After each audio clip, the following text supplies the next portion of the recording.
유대 지역을 지배하던 외부 세력이 프톨레미 왕국에서 셀류코스 왕국으로 넘어갔습니다. 프톨레미 왕조가 지배할 때에도 헬라 문화가 차츰 유입되고 있었을 텐데 셀류코스 왕조가 지배하면서는 유대와 예루살렘의 헬라화가 급속히 가속됩니다. 여기에 이스라엘 역사상 최초로 대제사장 직분을 매수한 야손이 큰 역할을 했던 것은 당연하겠죠. 유대의 헬라화, 어떤 학자들은 이것을 헬라적 개혁이라고 말하는데 이런 변화는 유대의 신앙을 자극하고 결국 혁명으로 이어져서 이후 100년 이상의 역사에 영향을 주게 됩니다. 이 혁명을 통해서 유다는 400년 만에 독립적인 왕조를 갖게 되었기 때문입니다. 오늘은 그 혁명의 배경과 전개에 대해서 알아보려고 해요. 지난 시간 이야기를 짧게 복습하면 대제사장 오니아스 3세의 동생 야손이 형을 배반하고 셀류코스 왕국의 안티오코스 4세 에피파네스에게 엄청난 돈과 예루살렘의 헬라적 개혁을 약속하면서 대제사장 직분을 매수합니다. 그런데 3년 후에 야손의 부하였던 메넬라우스가 다시 왕을 찾아가 더 많은 돈을 약속하고 대제사장 직분을 매수하는 것까지 말씀드렸습니다. 쫓겨난 야손은 요단강 건너 암몬 지역으로 도피했고 오니아스 3세는 안디옥으로 피신했다가 메넬라우스의 선동으로 살해되었습니다. 기원전 170년 이집트의 프톨레미 왕국이 셀류코스 왕국을 공격하면서 제6차 시리아 전쟁이 시작됩니다. 안티오코스 4세는 군대를 이끌고 이집트로 원정을 가서 오히려 알렉산드리아를 가볍게 점령해 버립니다. 그는 귀향길에 예루살렘을 짓밟고 성전을 약탈합니다. 얼마 지나지 않아 에피파네스는 두 번째로 이집트를 침공합니다. 이번에도 백전백승, 이제 수도 알렉산드리아만 점령하면 이집트는 다 내 거야 하면서 신나게 진군하고 있는데 갑자기 로마가 개입을 합니다. 원로원은 포필리우스 레나스를 에피파네스에게 보내서는 고만하고 이집트에서 물러가라 라고 압박을 합니다.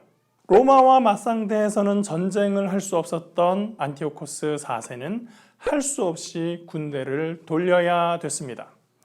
한편 안티오코스 4세가 이집트에서 전투하는 동안 유대 쪽에서는 왕이 전사했다는 소문이 돌았습니다. 야손은 이때다 싶었는지 군대를 모아서 예루살렘으로 진격해서 도성을 점령합니다. 메넬라우스는 군대를 피해서 성전 내실로 피신하고 있었어요.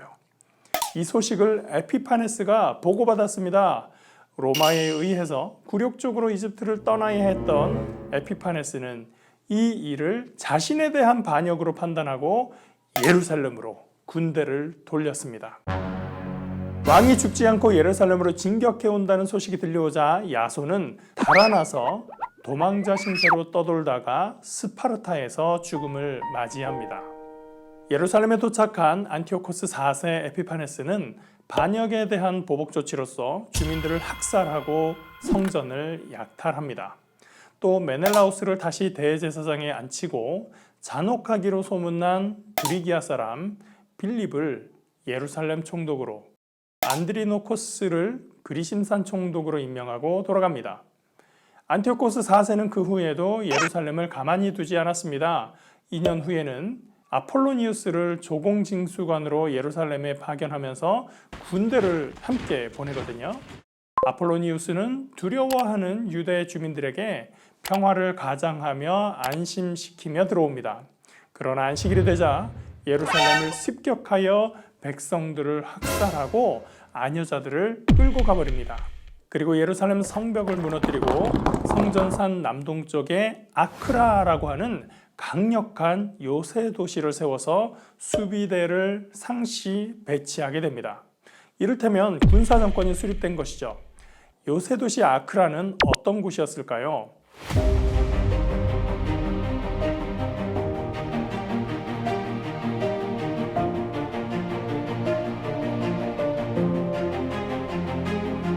We are dealing with a fortification system that functioned in the Hellenistic period and more accurate in the beginning of the 2nd century. We are now can be more than positive that we are facing part of the stronghold that used to house the upper part of the city of David in the time of Antiochus IV.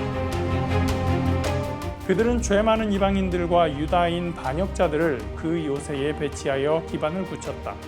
성소 주위에서 죄 없는 사람들이 무참히 죽어갔고 그 성소는 원수들 손에 더럽혀졌다.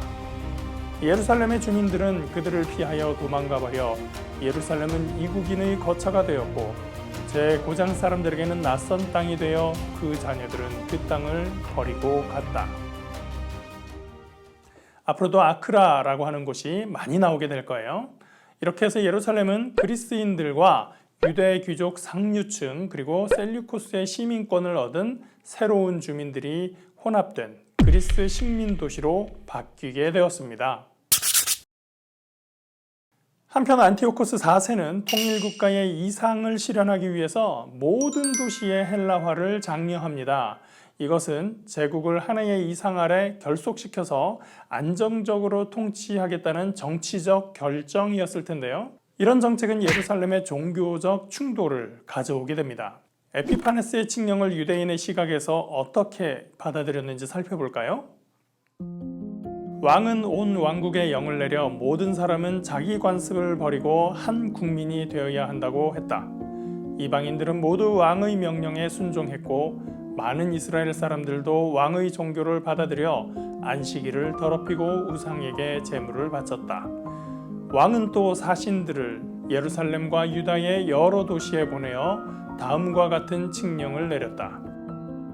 유다인들은 이교도들의 관습을 따를 것, 성소 안에서 번제를 드리거나 희생제물을 드리거나 술을 봉헌하는 따위의 예식을 하지 말 것, 안식일과 기타 축제일을 지키지 말 것, 성소의 성직자들을 모독할 것, 이교의 제단과 성전과 신당을 세울 것, 돼지와 부정한 동물들을 희생제물로 잡아 바칠 것, 사내 아이들에게 할례를 주지 말 것, 온갖 종류의 음란과 모독의 행위로 스스로를 더럽힐 것, 이렇게 하여 율법을 저버리고 모든 규칙을 바꿀 것, 이 명령을 따르지 않는 자는 사형에 처한다. 마카베오서를 보면 왕의 칙령에 대한 거부감이 절절하게 묻어나오고 있죠.